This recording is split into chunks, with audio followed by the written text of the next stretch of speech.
but you gon' respect it, cause this is West Texas. Woo!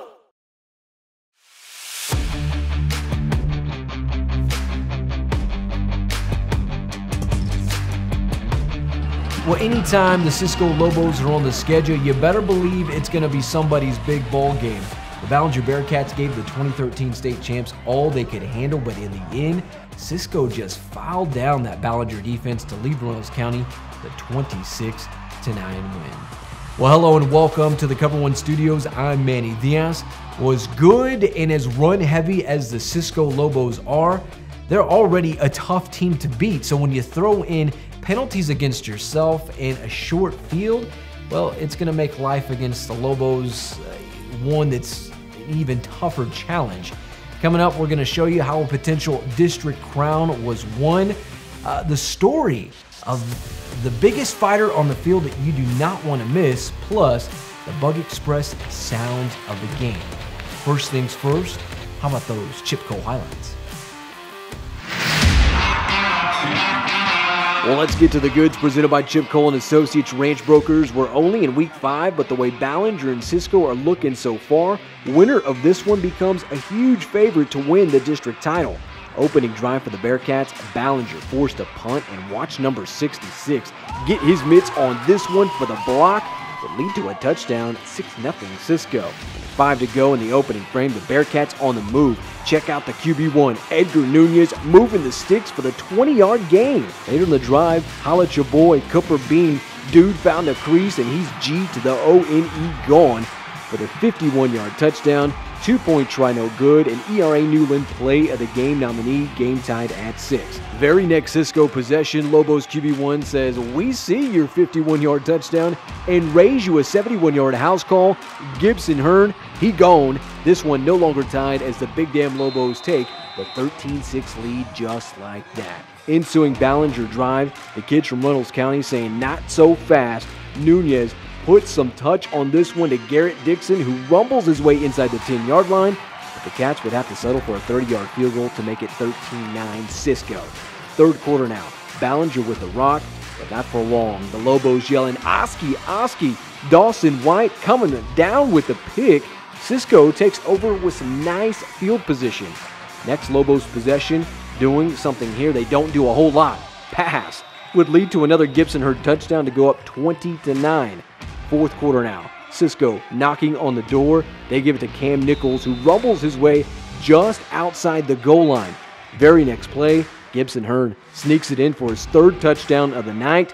Let's check that Texas Bank scoreboard. The Cisco Lobos not only win this one 26-9, but take the upper hand in the race for the district title. QB1 Gibson Hearn leading the Big Damn Lobos in rushing with 106 yards, while Edgar Nunez and Cooper Bean combined for 155 yards rushing for the kids from Reynolds County. But it was 85 yards and penalties that hurt the Bearcats in this one, as Chuck Lipsy talked about after the game. A lot of penalties throughout the game. What did you learn from y'all's penalties that y'all going to take on throughout the rest of district play? We had 2 big plays called back. We get down to the 6-yard line, get a penalty on a crack or inside block. We got a holding call on screen, which are crucial times when it was 1 touchdown difference, and you can't do that against teams like Cisco. You got to be able to take advantage of it when you have opportunities. So we got to fix that. You know, they've got a good football team. They're good every year. Thought we had a chance to be able to play with them and beat them this year if we were able to execute and play good for 4 quarters. We didn't get that done. We got to get this one behind us, clean it up, and move on to the next week. What's one or 2 things that you're going to take away from this game and maybe go on whenever y'all are going to see tough teams like Cisco later on down the road? Big thing, offensively, we got to be able to block number 17. You know, we knew going into the ball game, and he made a lot of plays on the defensive side of it. They've got a good football team. They've got a good defense, but we had a hard time blocking 17, so we have to go watch film and see what happened on that deal. And the main thing is just clean it up and execute and keep the chains moving and not getting ourselves in the bind. And then down at the fourth quarter, you know, they had the ball for most of the fourth quarter. Just and that's what they're going to do. How would that's what they're going to do. How do you approach They're going to line up and get 4 yards in the cloud of dust and you know, go on 7-8 minute drives and keep the ball away from you. That's what makes Cisco so good. A team like that, you got to be able to stop them, get ahead of them, and make them come back. So you know, we got to toughen up on both sides. We made a couple of special teams mistakes, and they didn't make many mistakes tonight, and that was the difference in the ball game. It's time for our ERA Newland play of the game. Gibson Hearn showing us why he's taken the shine this week, going 71 yards to the house here in the first quarter, breaking the tie. Reminds me of what my old ball coach Robert Wills from my hometown of Cristobal, Texas used to tell us: find the hole and get 88 out the gate. That Gibson did in this one, which is why the 71-yard house call is good for this week's ERA Newland play of the game. On Friday night, a Texas high school football career came to an end not due to injury, but because of cancer.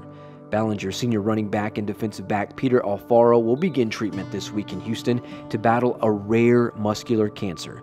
In meeting Peter for the first time this week, I tell you, he's a well-built and good-looking young man that has a great attitude on life despite what he's going through. In fact, he talked about still wanting to serve as a Marine when all this is said and done.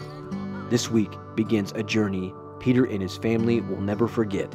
If anything, this should be a reminder to love your family and friends like never before. We never know the cards that will be handed to us. We just have to play the hand we're dealt with. Our thoughts and prayers are with you, Peter, and for all that would like to help Peter and his family, please see the link below.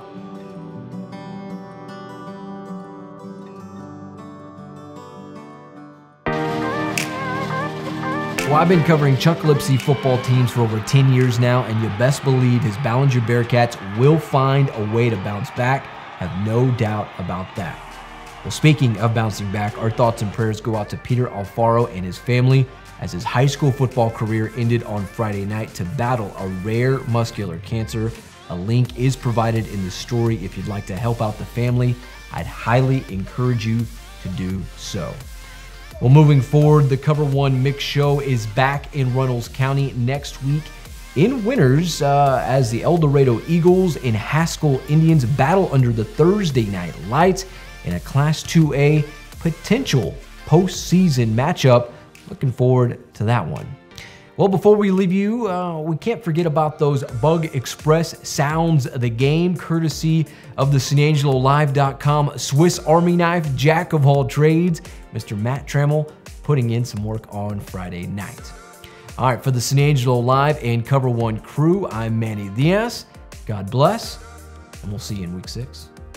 It's going to be adversity. We got to keep fighting. We're going to fight the freaking low balls all 4 quarters, and we're going to come out victorious every game. You understand me? All right, let's go. Win on 3. 1, 2, 3. They weren't ready. I told you, look at him. He ain't ready.